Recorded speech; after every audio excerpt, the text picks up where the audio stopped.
Saul Canelo Alvarez pumayag daw po mga amigos ng walang catch weight at rehydration clause. Noong mga nakaraang araw nga po mga amigos sa panayam kay Mexican legend Juan Manuel Marquez, isa sa pinag-aalala niya ay ang rehydration clause at catch weight na pwedeng i-demand ni Saul Canelo Alvarez laban kay Jaime Munguia. Dahil alam naman po natin mga amigos, ang mga A-side like Canelo, Tank Davis, Mayweather, kadalasan sila ang mga nasusunod sa mga stipulation ng laban.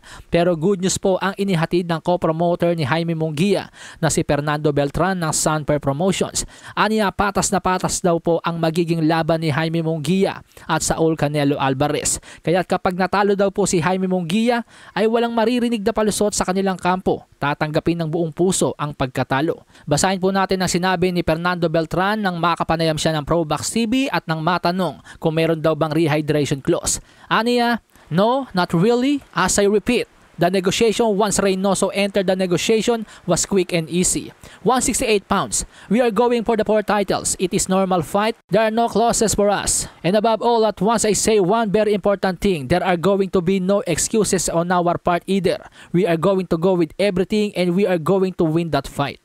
Pero kung meron daw pong clauses sa laban, ito daw po ay ang revenge clause or rematch clause. Basahin po natin mga amigos. Of course, there is revenge. There is revenge. Yan po ang sabi ni Fernando Beltran. Pero papasok daw po si Jaime Munguia sa kanyang pinakamagandang estado ng karir, or let's say, he's entering his prime sa edad na 27 anyos. Maganda daw ang kondisyon at walang tigil sa ensayo ang batang Tijuana.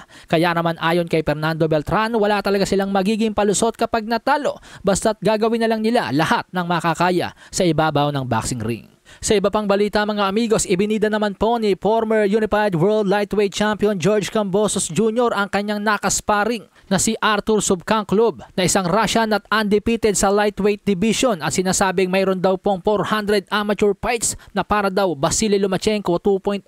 Basahin po natin ang pinost ni George Kambosos Jr. sa kanyang social media. Solid rounds with undefeated Russian professional lightweight Artur Subkanklub, Loma 2.0 with over 400 amateur fights. No stone unturned in this one. Everything has been destiny. May 12, bring it on. Hashtag Kambosos Lomachenko.